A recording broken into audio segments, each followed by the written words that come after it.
बात जितनी अजीब है उतनी ही होने में, लेकिन ये अद्भुत बात अनिका के साथ हुई थी। 120 किलो की 19 साल की अनिका को अपनी शादी के पहले ही दिन पता चला कि वो प्रेग्नेंट है।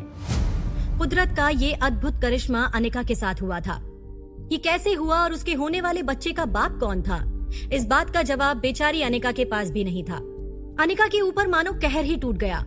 चांस मिलते ही उसके पति कुणाल डोगरा ने उसे छोड़ दिया और दुनिया के सामने अपनी इज्जत बचाने के लिए गौतम गुलेरिया ने प्रेग्नेंट अनिका को अपने फार्म हाउस में सबकी नजरों से दूर कैद करके रख दिया। अनिका की लाइफ में प्रॉब्लम्स यहाँ खत्म नहीं हुई थी। उसने सोचा था कि वो अपने बच्चे के साथ सबकी नजरों से दूर रहेगी, लेकिन उसकी किस्मत में कुछ और ही लिखा था। जुड़वा बच्चों को जन्म देने के बाद उसने अपना एक बच्चा खो दिया। एक नकाबपोश आदमी उसके बच्चों को किडनैप करने आया था, लेकिन बेहोशी की हालत में भी अनिका ने एक बच्चे को उस आदमी के चुंगल से बचा लिया था। वो बच्चा उसकी बेटी रिया थी।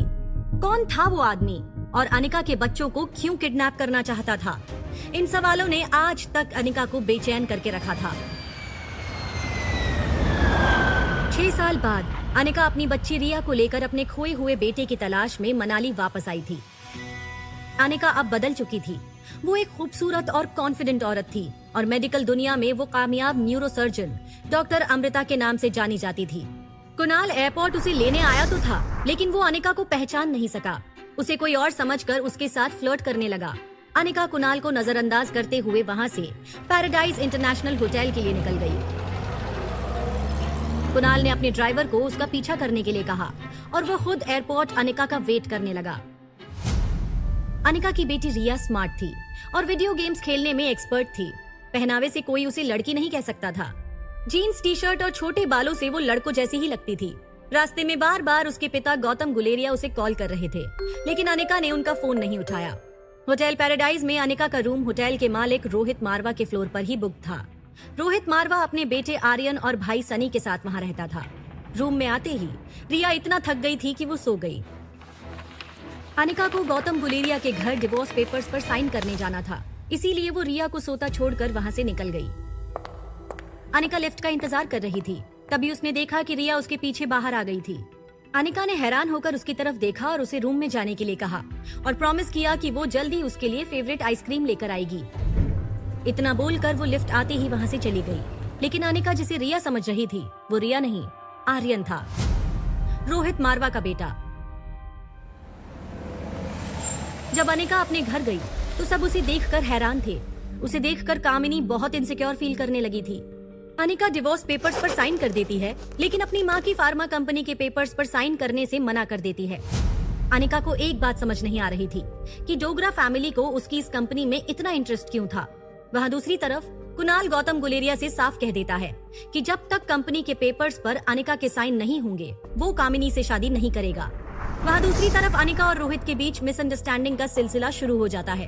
रोहित को लगता है कि अनिका उस तक पहुँचने के लिए आर्यन का इस्तेमाल कर रही थी और अनिका इस बात से बेखबर थी कि जिससे उसने रिया समझकर बात की थी वो आर्यन था, उसका बिछड़ा हुआ बेटा।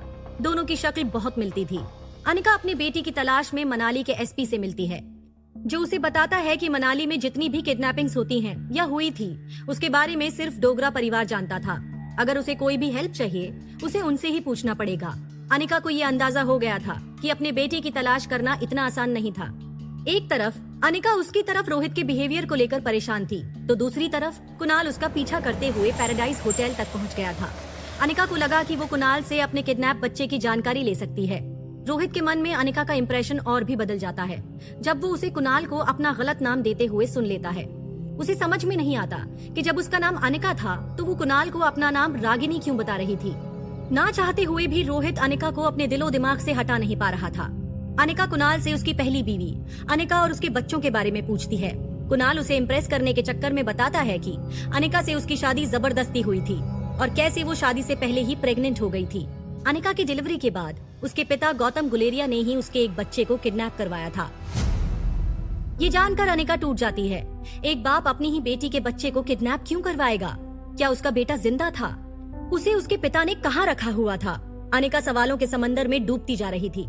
रोहित डॉक्टर अमृता को मेल करने के लिए टाइम मांग रहा था और दूसरी तरफ रोहित के रूखे बिहेवियर से इरिटेट होकर अनिका उसे मिलने से मना कर देती है। लेकिन रोहित हार मानने वालों में से नहीं था। वो अपने IT ऑफिसर्स को उसकी लोकेशन ट्रेस करने के लिए कहता है। वहाँ दूसरी तरफ रिया और आर्यन दोस्त बन जाते हैं। मौका देखकर दोनों मिलने का फैसला करते हैं। रिया को आर्यन ने अपने बारे में सब कुछ बता दिया था और रिया को लगा कि वो बहुत अकेला था।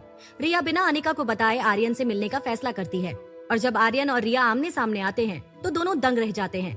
दोनों की शक्ल एकदम आइडेंटिकल थी।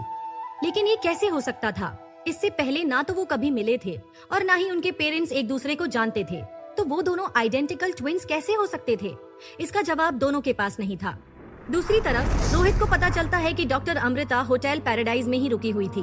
अपनी दादी के इलाज के लिए वो ये मौका नहीं गंवाना चाहता था। कुणाल रागिनी को प्रपोज करने का प्लान करता है और पैराडाइज होटल में पार्टी प्लान करता है।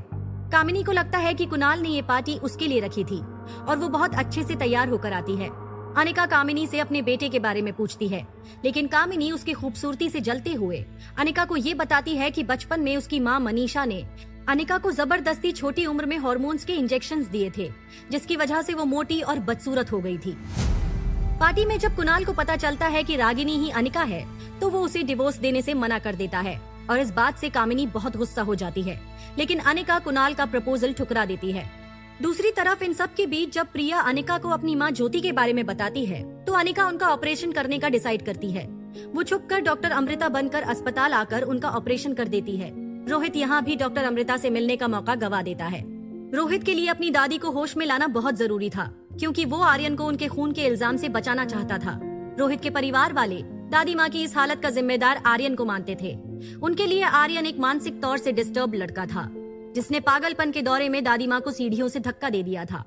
रोहित ने आर्यन के अतीत के बारे में अपने परिवार को कभी कुछ नहीं बताया था। सब हैरान थे कि कभी किसी औरत से कोई सीरियस रिश्ता न होने के बावजूद आर्यन कहां से आ गया था। रोहित ने आर्यन का DNA टेस्ट करके सबको ये साबित कर दिया था कि वो उसका बेटा था। रोहित के दादाजी ने मारवा खानदान का पूरा बिजनेस रोहित को सौंप दिया था और ये बात रोहित के चाचा और उसके कजिन भाइयों को पसंद नहीं थी।